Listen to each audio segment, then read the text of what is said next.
명의 큐그레이더가 있다고 그러는데 그 중에 3분의 2가량이 우리 알베즈를 통했다라고 하는데 그게 맞는지. There's more than I would say of the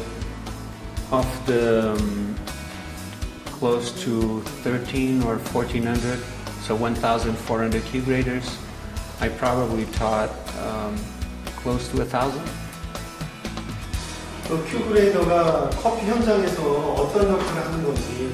큐그레이더 course, the beginning of the course, the only thing you learn and we learn about you is that you know how to taste. You can taste, but not that you know how to taste coffee. 한 8년간 이걸 하셨는데 8년 동안 한국에서 큐그레이더를 따고자 하는 사람들의 열정, 숫자가 많이 늘어나고 있죠. 한국에서 큐그레이더 열풍을 어느 정도나 느끼고 계시는지.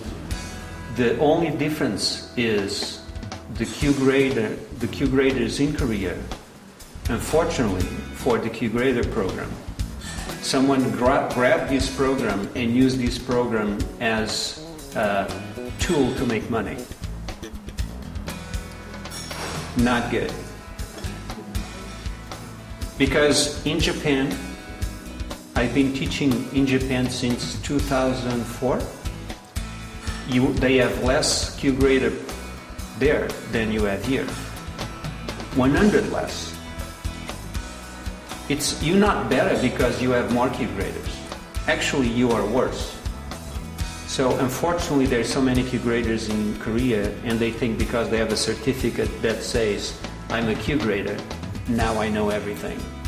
No, sorry, you don't. CPI에서 큐그레이더 말고 다른 서티피케이트는 You cannot just start and in 6 months become a Q instructor, because it's not just explaining or knowing the language and trying to explain coffees. You actually have to know how to taste and what you're tasting. 큐그레이더가 되기엔 어떤 소질, 이제 타고나야 되는 게 아니냐? That can come from two different things. One is the papier in your tongue. You may have more, and some people have less. The best people to learn are the ones that are normal. The normal ones, which is the vast majority of the population. Those are the best ones to learn how to cup coffee. If you have too many papier in your tongue, it's going to be very difficult for you to learn because you're going to perceive things that nobody else will. 그러면 요즘에 보면 이제 커피를 나이 들어서 시작하는 사람들이 많은데 큐그레이더가 되기 위해서 이게 너무 나이 제한이 좀 있지 않을까 이런 생각이 드는데 어떻게 생각하십니까? Yeah, I think so. I think that I know cuppers that they're old. They're 75-year-old and they cup, and they're good cuppers. So, but I think that the limitation is more physically. It's more if people are in good shape or not. If you are physically in good shape, I think you'll be able to taste, no problem.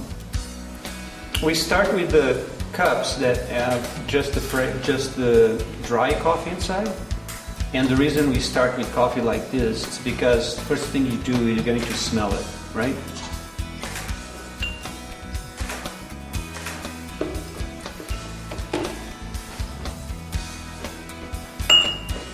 This has a smell of chocolate, or as a smell of nuts, or as a smell of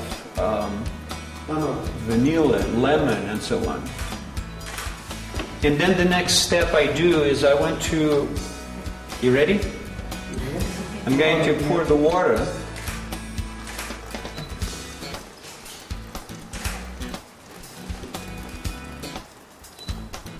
So this is what the professional cuppers, professional tasters do all the time. So the amount of coffee that we put inside the cup is always the same.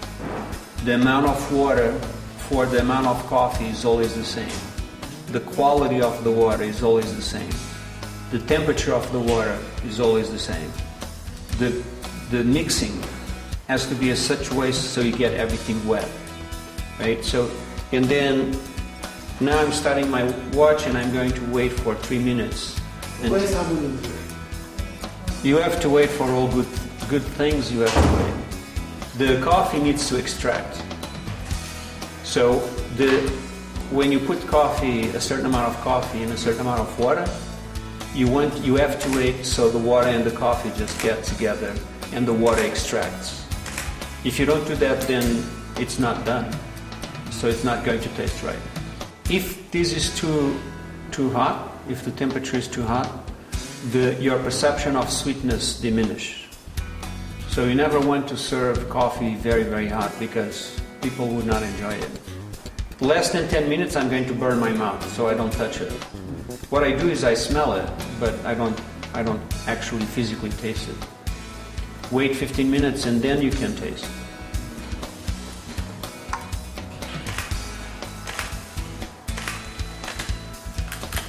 So now I've wet this.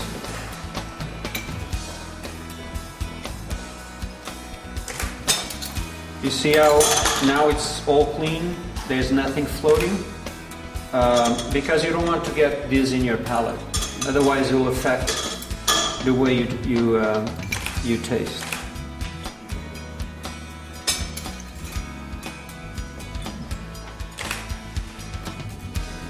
Now just wait another 12 minutes before I taste it. 12 minutes.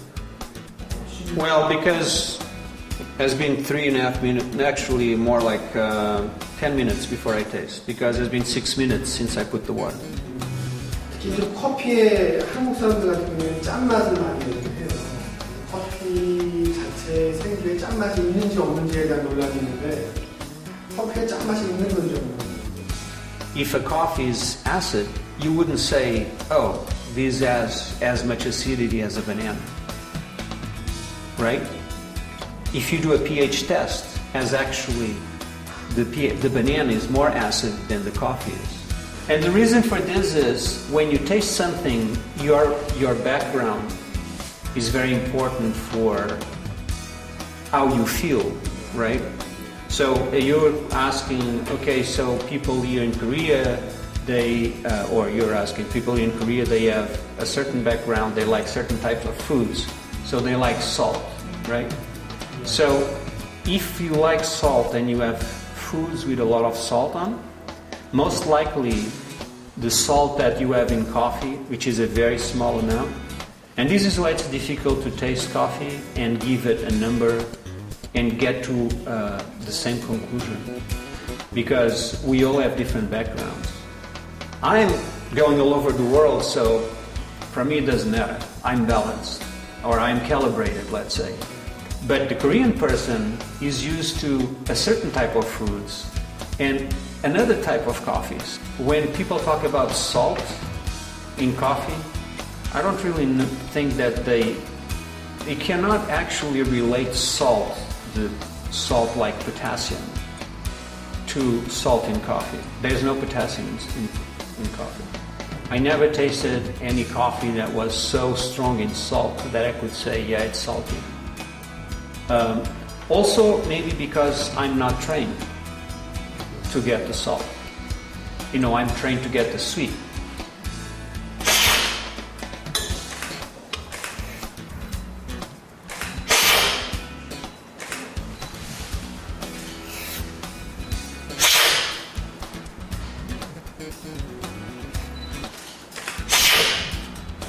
What is the meaning of coffee to your life? The meaning of my life is having coffee. Oh. If I didn't have coffee, I don't know what I would do. I don't think I would go back to wine. Bye.